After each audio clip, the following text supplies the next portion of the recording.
Hello, my name is Waylon Lewis, and every week we'll bring you a new podcast with Elephant Journal. Hey everyone, this is my mother, Linda Lewis, and what day is it in a few days? It's going to be Mother's Day. In Mexico, it's going to be Saturday and Sunday, and it's going to be Mother's Day in the United States and in Canada. So I think about Mother's Day in terms of you mostly, and you're a wonderful mother. What does Buddhism say about mothers and how that should inspire us? Well, I'm about to teach a course on Tonglen, and traditionally, one would start the practice by contemplating one's mother or grandmother, because when we're newborns, we're helpless, and we rely totally on someone nursing us and taking care of us. Totally. We're so helpless when we're little babies. Yeah, it's true. We're more helpless than animal babies. But nowadays it has changed, and you can really begin the practice of Tonglen by contemplating anyone you love, anyone that you care for. And can you explain briefly what Tonglen is? Tonglen literally means sending and taking. So the practice is that you send out love, compassion, health, joy, sanity. Like it's a meditation practice, and you think about love and joy and all that you just said, and you give that away? You give that away, and you take on whatever you perceive as being sickness, anxiety, trouble, depression, suffering of all kinds.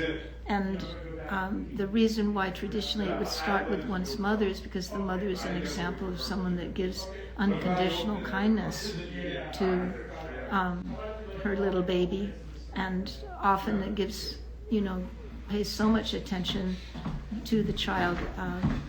It's much more than she is able to pay for herself. It's really an example of selfless love. Right. But you can. Fathers also have really stepped up these days, and so it's not like how it was in the 50s and 60s and so forth. Right. So one can also begin by anyone who is cared for one. That would be totally appropriate. It could even be like an older brother or, an aunt or whatever. It doesn't have to be one's mother. And it can be any loved one, frankly. Yeah, and your Buddhist teacher, Trungpa Rinpoche, said, in the West, people have a more difficult relationships with mothers, so you can, like you were saying, you can think about anyone who's given you unconditional love. Right. I'm glad we didn't have a difficult relationship. No, I mean, it was ordinary difficult sometimes, just being a kid and we were very sweet. Yeah. You were great. You spoiled me. But anyway. But once I was 15, I irritated you more. 15 and a half, to be exact. Yeah. But anyway, the practice of Tonglen is different than usual meditation. It's always preceded by basic meditation and ended and concluded with basic meditation. So Tonglen is a meditation that involves contemplation, which is really different. But you still use the breath. So you're still using the breath. On the out breath, you're sending out peaceful white light and kindness, free from suffering. And on the in-breath, you're actually inhaling and taking on what you perceive as being the problematic aspect. And given that the world is so full of toxicity and fear and anxiety and busyness and stress and conspiracy theories and all this crazy stuff, why on earth would anyone ever want to breathe that stuff in and breathe out generosity and love and peace and kindness? Well, you start out slow, and you flash absolute bodhicitta first, which is key. And absolute bodhicitta is a sense of space, which is also like the true nature of mind. And that's very empowering. Pema Chodron talks about how you then become like an air conditioner. You're plugged into this vast bank of limitless energy. It's not you taking on this stuff, but you're plugged into unlimited resources. And then you can just limitlessly send out, and you find out the more that you can take on, the more you can give out. So the more that you can take on. But you also start slowly. You start with one individual that you want to practice for, that you love, that you wish were having an easier time of things. And then you progress to neutrals, those maybe like a neighbor that you say hi to but you don't really know, or the checkout girl at the grocery store, who you always say hi to but maybe don't have a clue about what their life is like. And you're doing this all the time. Whenever I travel around with you, you're Yes. like talking to the people at the bus stop. And Yes. you're just always being friendly. You love talking to cab drivers. Yeah, it's true. Yeah. It's true. And so anyway, and then toward the end of the practice, you include those individuals that irritate you or that you perceive to be problematic. And then you can, always in each individual instance, the one you love or the neutral or the more challenging, difficult people in one's life, you can, in each place, you can expand that out to include all the irritating people, or Right. all the loved ones, or And- all the people that you rub up against but you don't really know. And then your heart gets bigger. Yes, your heart. And you get joy from Yeah. being kind too, right? It's true. Don't you in a way, you get refreshed by being kind. Exactly. And connecting with people's basic goodness. And that's the opposite of what our ego thinks, which is if we're stressed out, we need to close down and That's watch right. Netflix and eat ice cream, which can be good sometimes. But like, Yeah. we think we need to like take care of ourselves, which obviously we do on a fundamental level, but we actually can extend ourselves to others with kindness and get inspired by that. Like when I'm almost depressed, if I go to the cafe, I connect with other people, I cheer up so quickly. Yeah, exactly. Yeah, just Yeah, Tina said, it's almost the exact opposite of what she was thinking. Like Tonglen reverses the flow of ego, right? That's right. Ryan says hi. Hi. Yeah. Oh, this is a nice surprise. I But can't why see are you anything. talking about Tonglen, in relationship to Mother's Day? Well, because as I said, traditionally one would start with one's mother. Right. But In the Buddhist tradition. In the Buddhist You would tradition. start with the thinking about how your mom was unconditionally kind. Yeah. As Ryan's mom was too. Hi, Ryan. Again. So what else about mothers and motherhood and Mother's Day? I mean, how would we celebrate it when I was growing up with you? Would we? Well, we didn't mean, I was a really. kid. I mean, we were a team, the two Yeah. of us, and so in a way, every day was Mother's Day. We Right. didn't really celebrate. Although I remember once, it was so sweet. You'd entered this contest. It was some kind of coloring something and then writing a poem, and you. Oh, at the library? I might I have remember been at I the won for a poem at the library. Yeah, I think there were. Yeah, I might be merging two things.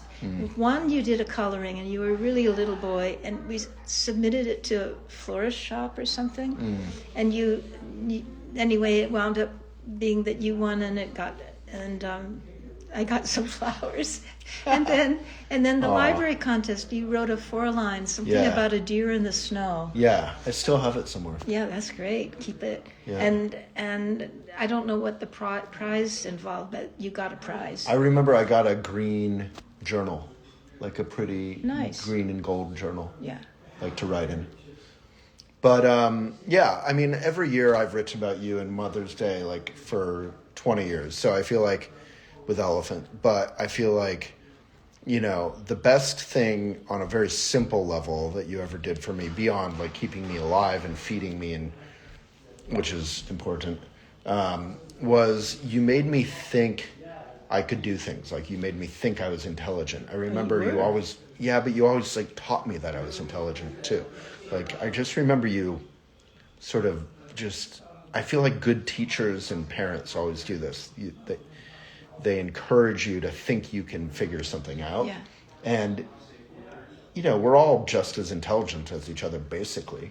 But some people get encouraged and some people don't. And if you get encouraged, then you have the confidence in your vulnerable ignorance when you're like, oh, I don't know what to do, to figure it out. Yeah. You're like, oh, I'm smart. I can figure this out.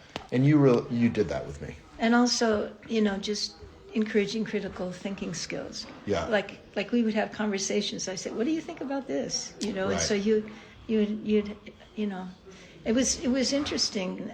It was and fun. And I think also my grandmother did that in her own way. My grandmother, had a different style. She was very stoic. What was her name again? Ida. Ida. But like as I taught you how to read, my grandma Ida taught me how to read, and then she'd be very quiet, but if I would nag her, she'd finally say something insightful. Like I remember my mother and everybody I knew was voting for Ike. I like Ike, so I thought, oh yeah, and he looks like a nice man. The pictures and he was on the button. I was young. I must have been younger than 7 because I was still living with my grandma, and my grandmother wouldn't talk about it.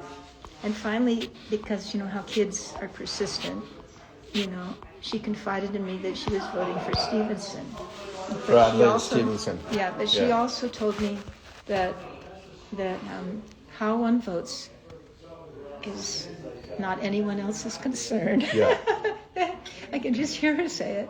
And it's not about getting on a bandwagon, It was just like really, it was so Grandma Ida. And I don't know how to explain how she was. She taught me how to shell peas, and sew on buttons. And she was always delighted if she dropped a needle, I could find it. She said, "Oh, what good eyes you have." Little things like that mean a lot to a child. Yeah. So she was really the one that did most of the raising of me the first 7 years of my life. Yeah, you love her. Yeah, I really love her. And my mother did the very best she could, but she was a single mom and was working long hours. Right. So, I would see her mostly on the weekends. Yeah. Yeah, I feel like, some of the things I've written about you is I appreciate that you gave me a love for nature and a love for sort of politics in a way, like not being, nasty, but caring about, our environment and decency and honesty and, I don't know, just caring, like you walk around, your town, wherever you live, Halifax now, and you say, oh, they should be doing this, they should be doing that. Yeah. Like contributing to the community and caring about history and, I don't know. Yeah. I still, have all kinds of ideas and, because of so-called progress, most of them get shot down, but I still make a little bit of noise. Yeah. Like I really wanted them to daylight the stream that goes from the commons. And they still haven't. No, they're putting it underground. Oh. Yeah, they had a great opportunity. That would have been the perfect time because they had to redo how it was underground, and instead they could have had a stream that's been there for hundreds of years, if not longer, no longer be beneath the street. Yeah, that's what you call daylighting the stream. Yeah. And oh well. They blew it. Yeah. All right, well, I love you, Mom, and happy Mother's Day. Yeah, thank you. Almost. So, anyone who has been unconditionally kind to your life, Mother's Day is for them. And hopefully that was your mom. And if not, if you had a difficult relationship with your mom or worse, then what? Do you just kind of honor and feel that and try to do better in your own life? Yes, and there are really good people in life, who, when you develop love and kindness for yourself, even though you haven't perhaps received it for yourself, you can, once you develop that love and kindness for yourself, you can find that in someone else. And that can be the person that you care for and that you love, and that, if you were to be, do a Buddhist practice like Tonglen, you could start the practice with that person. Like in your case, it's your grandma, probably. Often my grandmother. Who you think about on Mother's Day. Yeah, and my mother too, because I know, she did her very best. Yeah. But that connects back with politics. Your mom couldn't show up as your mom all the time because, as that mother figure, because she was working and long hours, providing. Yeah.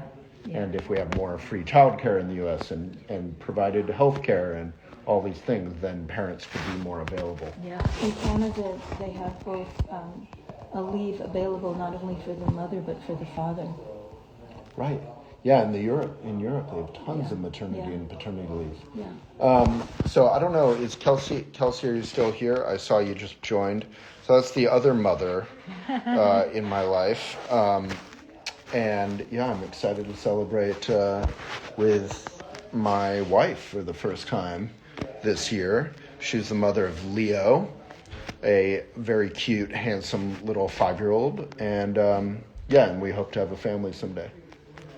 There's Kelsey. So we were just talking about Mother's Day sort of from a Buddhist point of view, but also just personal experience.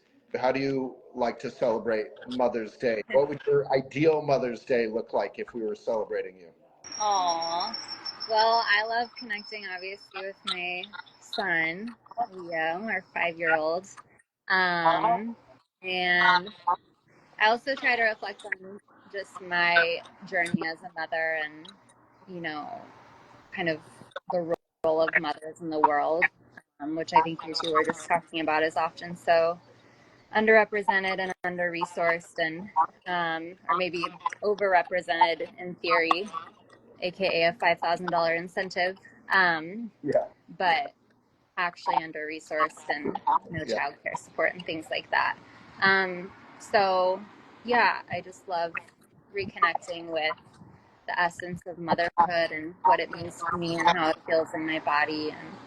And for me, that means a lot of cuddle time with Leo, and I love spending time with you, Way, and Linda. I wish I were there with you guys, but I'm glad that Way gets 2 Mother's Day times. Sorry, did you tell Leo about Pope Leo? Not yet. I'm about to go walk and get him from school. Very exciting. Yeah. I'm sure he'll be very thrilled. Yeah. But yeah, I think just Mother's Day brings up so much for each person, and whether it be your biological mom or whatever caregiver was the mother role in your life, there can be a lot there. So I let my mom know how thankful I was for her a few days ago because she's going off grid into the Grand Canyon, I guess.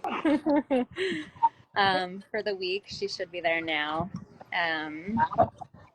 But yeah, I think honoring each part of our relationship with our mother or mother figure, and then just what it means to me personally as a mom. And then I was just telling Way how lovely it was growing up making gifts for mom throughout the week at school, and feeling like it was the first time the flowers were fully in bloom and everything is really coming to life. I have a lot of positive experiences with Mother's Day, so who knows? We'll probably start our own tradition soon, perhaps. Yes. We just got told that this is You can walk down to the living room. Would you a like? place where we're not supposed to talk. Do you want to walk to the living room? Yeah. We're going to go to the living room because we're being naughty, being on phones in the middle of You two. A Buddhist meditation center. Yeah, we're rebels. Look, this is my mom's meditation practice or meditation class that she's teaching this weekend. Oh, beautiful. I can't hear about it. Yeah. All righty. Well, this was a good little Mother's Day. My two favorite mothers in the whole world. A good little Mother's Day conversation. I'm excited to celebrate Mother's Day with you. We won't go into more detail about that, but that'll be very, very fun and meaningful because I'll get to celebrate with my mom, like sort of the same day, I guess, Sunday. Here's mommy. Yeah. All right, everyone. Well, Kelsey, it's so good to see your beautiful face, and Mom, thank you for talking about Pleasure. Buddhism and motherhood. Yeah. May we all honor and support mothers far better than we're doing. Aw. You two are sitting in the place where we had our friendly roasts for the That's right. wedding. Oh, yeah. That's right. The rock. Yeah, your dad was right up in here. the garden. That was inside, great. the indoor.